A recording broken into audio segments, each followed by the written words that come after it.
What is up, guys? Dan for Forward Progress Mad, and welcome back, subscriber tips. This week, we're going to talk about a red zone play that I am using now that I'm back in the New England offense, and we're going to be running it out of the single back ace. That play is going to be called PA Fake Wide Receiver Quick. So this is great. You want to make sure that you call it with the auto motion receiver starting on the short side of the field pre-snap.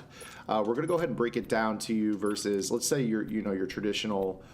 Your traditional cover 2 invert. A lot of players go to this coverage down in the red zone. Now, this play is great from a stock standpoint because what you could do is if you know they're in a true zone, you can kind of just do something like this where you go like 2 fades, 2 out routes. And basically what that's going to do is that's going to allow you to just kind of pick your poison. You're just going to throw the high point pass back at the end zone. Now, of course, with high point passes, there is a fair chance that you're going to overthrow your dice roll. But that's the beauty of these tight end routes. These are basically the stock fades that exist. You don't have to hot route them to fades, which is great inside the 10-yard line because say I came out in the play slants and I wanted to put my tight ends on fades, they actually run the goal line fades, which are really not that good. You can kind of see that they don't really do anything in that spot of the field. So to have these actual fades that are already hot routed into the play, that's so crucial down here inside the red zone because these routes end up doing a pretty nice job of finding holes in the zone. So you can kind of see right here, if I wanted to, I could set up the play like this where you run Sanu on a outbreaking route, allowing that wheel to cut up inside. So I could take a look, I see a window in the back of the end zone, you're just going to throw it. And obviously with the Falcons, they have really poor tight ends, so kind of ignore the fact that they're just blatantly dropping these.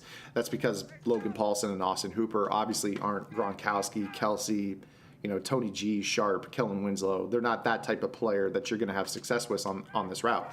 But really all you're doing is just looking to the back of the end zone. You're just going to throw it once that tight end hits a pocket. And then, of course, on this play as well, you can do the wheel trick. So the wheel to the wide side of the field. And you can kind of see that if I just wait on it, and throw it out of the backfield, at least you can kind of get down to, the 2 or the 1 from about the 10-yard line. So this is a way that you can still, if your initial read on this play isn't open, you're not comfortable throwing to the tight ends off the line, you still have a nice check down. So, I mean, you can kind of see here, the back of the end zone is definitely there. You can hit the tight ends pretty easily. Now, the other thing that you can do with this play that a lot of players don't know, this is actually a Jay himself special, is utilize the auto motion with a wheel to the running back and then just use that auto motion as a lead blocker. So notice how I'm just going to throw the ball right here, boom. And then you're just going to follow Julio Jones as a blocker. He throws a cut block.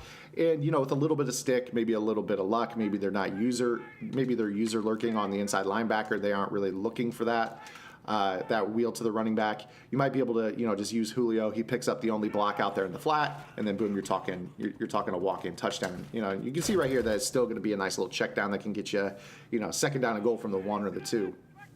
So this makeshift screen from Jay himself is kind of a special that he will use. It's not something I go to all the time, but it is something that you can definitely run. The other thing that's nice about this play is if you want to leave the other wide receiver on his stock route, you've got potential to kind of lowball that in the middle. So there's a lot of things that you can do with this play. It doesn't have to be just a touchdown play for you. I mean, you could definitely set it up and force feed your tight ends with a setup like this, but there's a number of things that you can definitely do off the line with this play. Now, of course, we're running this against cover 2 invert out of 4-4. That's pretty much everyone's favorite red zone defense if they are in a book that has 4-4. But, you're not always going to go up against the traditional 4-4 cover 2 invert. So, you can also run this against pretty much anything in the game. So if I were to run this against like a cover 3 with hard flats, let's see if they have that here. Let's sort by cover 3 real quick. Play type, zone coverage, cover 3. And I'm just looking for something with hard flats. This will work. Cover 3 hard flat $1. Now, normally you'd probably run on this, but again, like if you know that they are running true zone, it's not a match concept, you're going to be able to pick your poison to one of those 2 tight ends. So you can kind of see in the back of the end zone how there's a window to throw it. Now, obviously getting your feet down in bounds, that kind of relies on traits. So Paulson probably doesn't have the make sideline catches trait, but you can clearly see that you're just going to read the safety and then wait for that pocket of the end zone right behind. If you don't get a bad dice roll overthrow, you're going to be able to hit that throw pretty easily. Again, we're just reading the center fielder. Which tight end is he covering? Oh, the right one. Okay, we're going to throw it back to the left. Touchdown. And that's just a high point pass. So this will work against pretty much any coverage with the exception of man coverage or cover 4. If you find that they're running cover 4 with hard flats, again, I highly recommend this route combo where you can kind of just throw the wheel out of the backfield. So again, you're just gonna boom, pop this throw in, use Julio as kind of a lead blocker and just kind of shorten up that distance, make it more of a manageable down and distance where you can maybe run the ball. Of course, you know, if they're in a formation like this where they're in dollar, you can always run, you know, like a running, you know, just run a dive call. That's always something that you can call as well. Kind of hope for the pancake blocks. But in general, this is kind of a red zone special that I'm going to right now in the Patriots offense. Another one that you can go to is in the bunch ace, which you can audible into, and that is the play boot slide. And this is a great red zone play as well because you have 2 routes that must be usered on the play. So let me go ahead and show you. I prefer to run this with the bunch to the wide side of the field. And what I'll typically do is I'll just put my backside receiver on a curl. You can put the running back on a swing to the left to play curl flats with Julio, and then the tight end on the bunch side in the flats. Or you could go ahead and do this, where you swing the running back to the right and run the tight end on a drag to the left. It's totally up to you. But what you're going to find with this is, again, you're going to want catching traffic at Paulson's spot. Unfortunately, we don't really have that. You're basically just going to throw a high point pass to either him or the B receiver. And you can see how, even against cover 2 invert, the B receiver doesn't run out of bounds.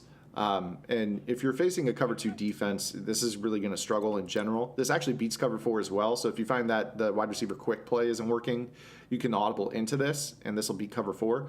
But you can see how we have a high point lane in the back of the end zone to 82. So if this were a Gronkowski, that's a good read. And then, you know, obviously your best receiver right here. He's just going to kind of turn around in the back of the end zone, and this is an easy throw that you can get a very, very high percentage of completions on down here in the red zone. So, you know, the other example, so we'll go ahead and show you. Again, Logan Paulson, just wait for him to cross behind if we don't take a sack right there. You can throw that high point pass in the back of the end zone. If it's cover 3, it's basically going to be the same difference. They're going to kind of play that first route. Again, we'll go ahead and show you. You're just going to throw it in the back of the end zone just like that. They basically have to use her. A computer mid-read will not defend it. So they're going to have to play more of a traditional cover 3. So we'll show you a cover 3 here on this play as well. So go to, let's just call 4-4 cover 3. So again, same deal here. Take a look here. You're going to look for the high point pass right there. If you can't fit it, then you're going to go to the B receiver. So you can see the cover 3 plays it a little bit better, and that's due to the hook curls instead of the vertical hooks that you see in a cover 2 defense. So if A is not open, you don't have to force feed it. Just kind of wait on B. He's going to turn and curl right there, and that's an easy throw in the back of the end zone. He basically just turns and shows his numbers to the quarterback. He doesn't keep running. He doesn't go out of bounds.